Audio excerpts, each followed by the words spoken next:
continuing the series on optimizing your time and being on a tight schedule. I want to talk about weightlifting, right? So when you're a busy person, you work a lot, you don't have time for shit, right? You want to optimize as much as possible in your weightlifting journey. So main focus is actually your training. 80% of your results really will come from there. Not nutrition, not recovery and shit, but actually your training. I've been sold a lie. A lot of people in my in my close circle have been told a lie that it's 80% from nutrition. No, that's not true. Like really, imagine two people, right? One of them goes to the gym and eats junk all the time. Another one eats very healthy but does not go to the gym. Which one will get stronger and build more muscle? Of course, the one that goes to the gym. Imagine a person who has extremely shitty sleep, sleeps 3 hours per day, but goes to the gym.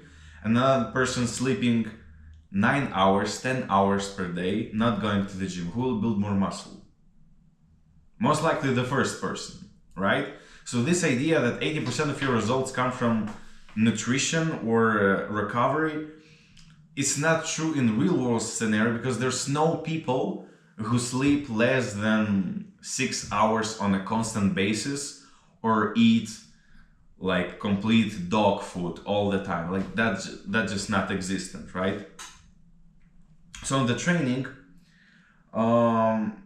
my biggest realization was that you actually have to train much harder than you think to grow muscle. And it was coming very hard to me because I understood that basically for the rest of my life, right? I had to understand that for the rest of my life, going to the gym will be in insane pain and just very painful. Yeah, that was a painful realization, but it set me up apart from everyone else, that understanding, and it just got used to me that, yeah, each set is actually very painful, and you have to, don't count the reps, but make the reps count. Someone said that and just stuck with me. Just counting the reps doesn't really make any sense. You use the reps to achieve failure, right? So reps are just a vehicle that allow you to achieve failure, and failure gives you pain, and that pain is actually what you need. Of course, if you get some uncomfortable feeling that not supposed to feel like that, most likely it's not the right pain, but you probably know what I'm talking about, right? So don't be a smartass. Another thing is not only reaching the failure, but it's a more advanced stuff. So first, just focus on reaching the failure on each of your set, absolutely each of your set. When you're a bit more advanced than that, so let's say you've been doing that for 6 to 9 months, then try to go and push yourself actually past the failure point. So how is that possible, right? Let's say you do incline bench press with barbells. You've done like 9 sets, 9 reps, and if you have reached the failure, you can't push anymore. So if you are training with a partner, which is most likely not true because that's actually very rare, but if you do, then when you can't push anymore, tell your partner to help you lift the weight up as much as possible, right? So I've seen some people will help just slightly to just push the weight up just slightly.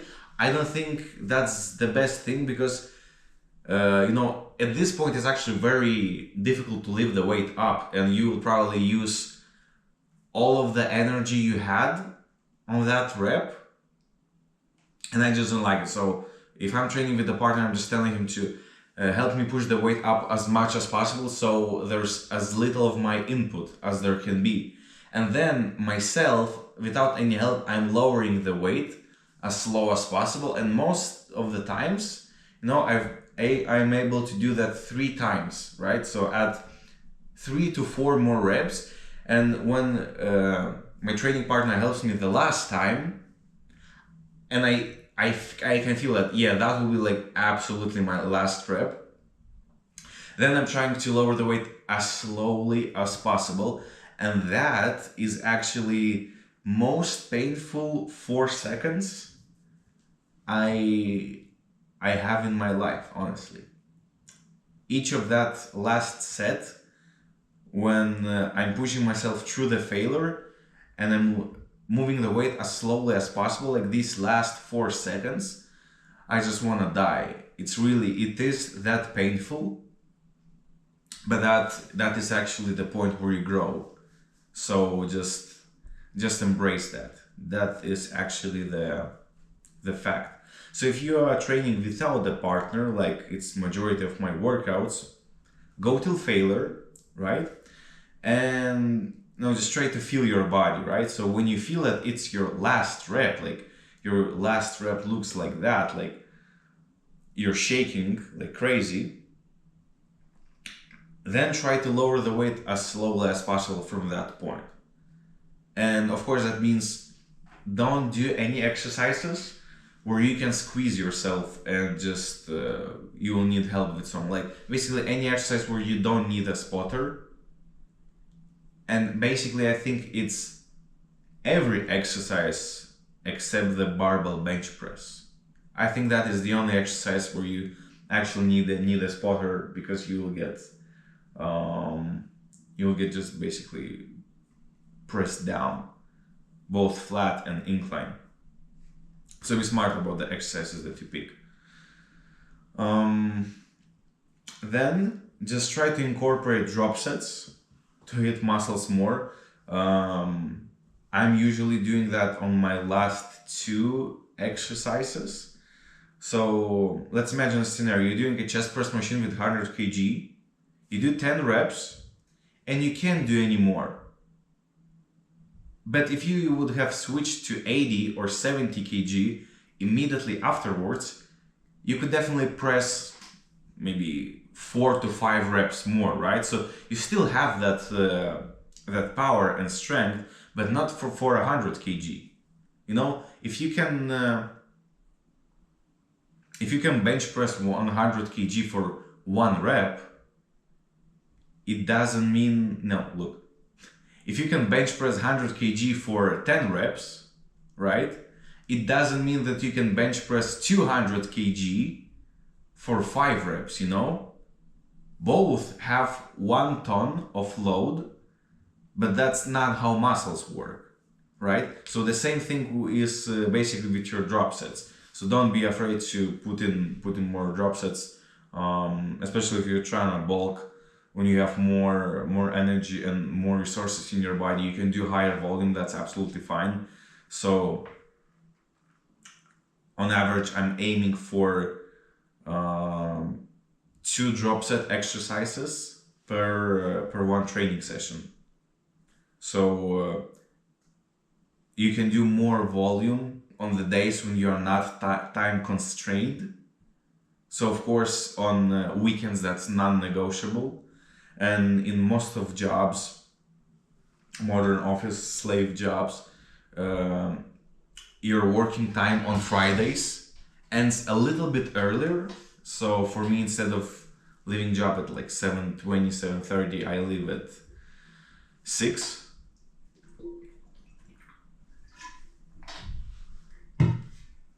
So that is the time when I can also incorporate more drop sets. Another thing,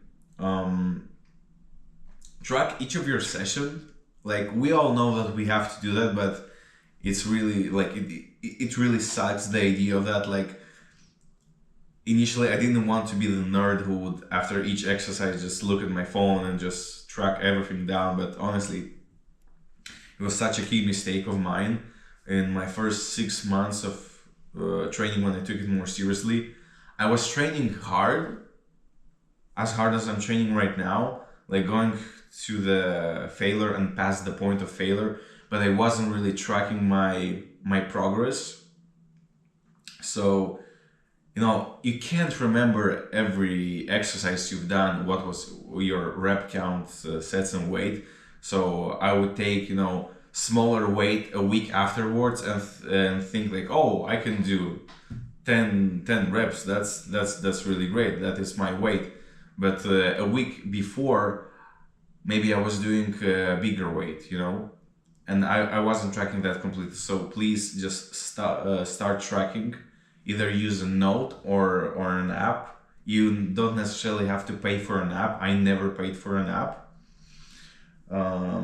Actually, I've just paid for an app like 30 minutes ago, but you don't have to do that. I was just lazy to. It doesn't matter. So yeah, it is actually very important. And talking about the progress, it is actually the driving force of the muscle growth, right? So if you're doing, military press for 30 kilos, your shoulders most likely will be quite small. But if you train more and more and you reach to doing, military press with 100 kg, insanely likely that your shoulders, like visually, will be bigger. That's just how it works. So aim for that range of 8 to 15 reps per set, and of course it's normal for each with each set the amount of reps will decrease. So quite often, I will start with 12 reps on the first exercise, on the first set, till failure, then it drops to 10 and 8 subsequently. That's absolutely fine. We are people that happens to people. Just only decrease the weight if your amount of reps falls below 7. Otherwise, you're fine, right? So when you reach, let's say, 15 reps on your first set, 12 reps on your second set, most likely you can increase the weight by the smallest increment you have. So most likely, most of the time, that's like 1 kg or 2.5 kg. And most likely you'll fall somewhere in like 7 to 9 rep range. You will be fine.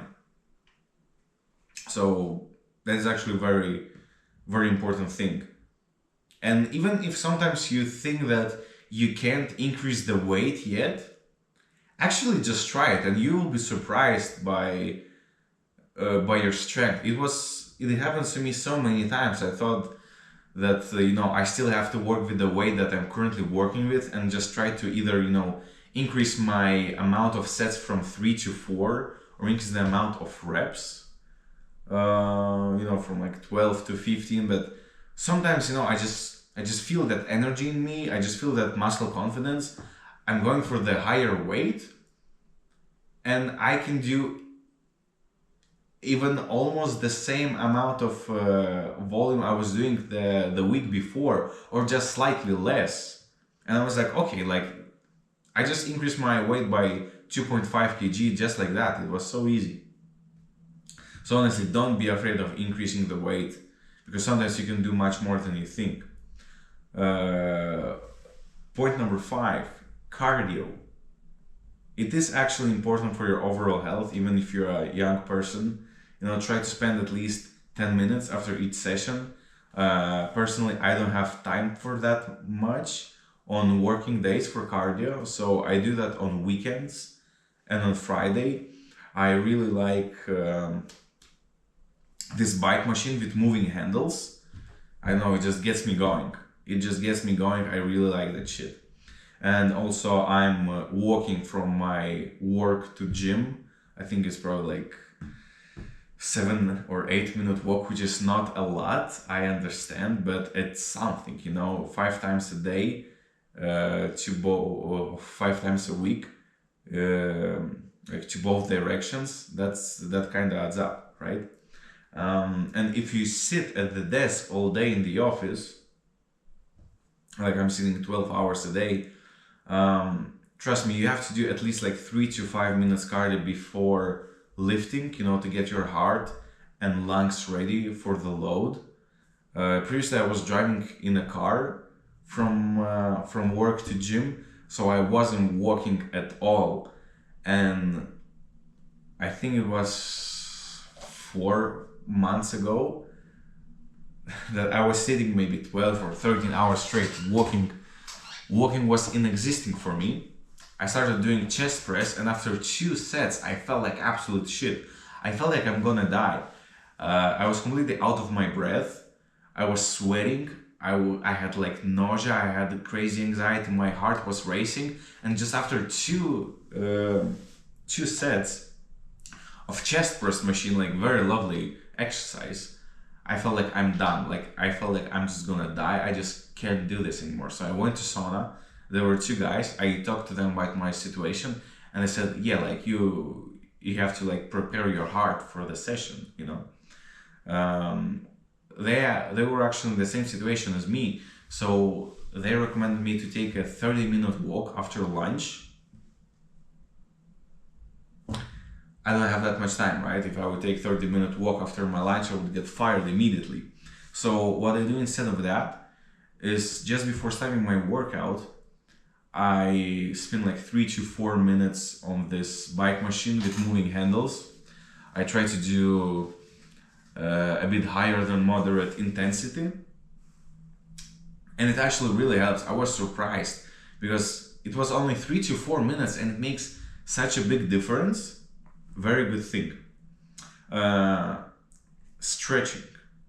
If you sit a lot at the desk, most likely your back is stiff and your lower back is weak. So I recommend doing stretches after the session, not before, doing dynamic stretches. Again, I don't have time for that on working days, so I just do that on weekends and on Friday. But only do that after the session when your muscles are warm, so you don't break them and don't get any stupid injuries.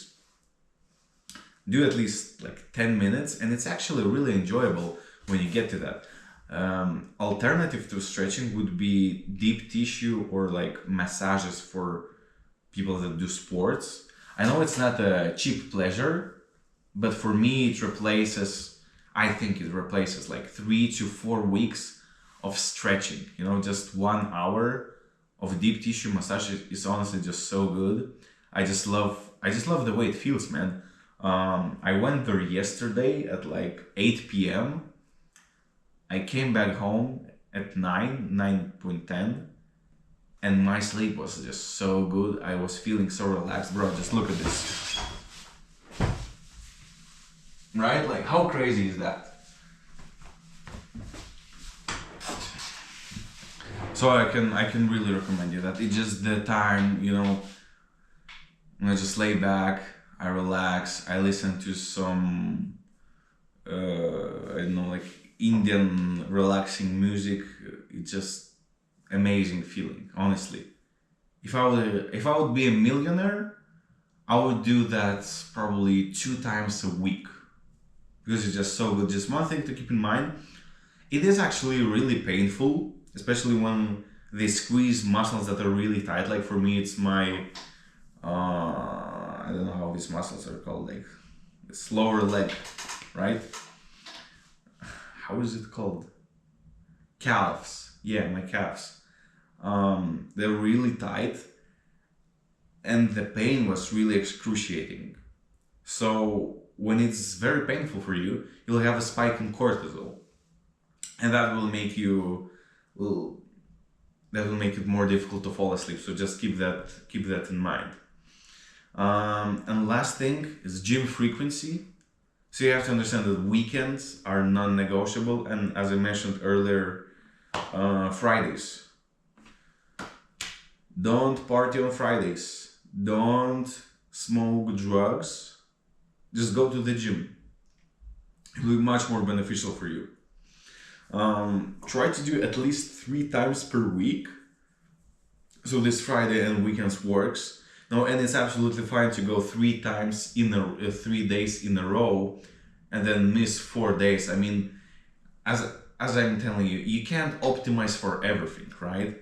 So going 3 times per week, 3 days in a row, is better than going two days in a row and just 2 days per week, right?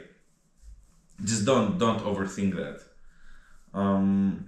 Of course, with just 3 times per week, you're for sure not gonna become Mr. Olympia, but I'm doubting that's anyone's goal. That's definitely not my goal. If you can go 4 times a week, that's great. If you can go 5 times a week, that's absolutely amazing. 6 times, fucking perfect. But 6 times would be even too much for me. I'm going 5 times per week. So basically, just try to eliminate as many distractions from your life as possible. If you don't have a family, you don't have a child, or I know, like, you don't have any pets, you can definitely go 5 times per week to the gym, even if you are working all the time and don't have time for anything. Yeah, that's basically it.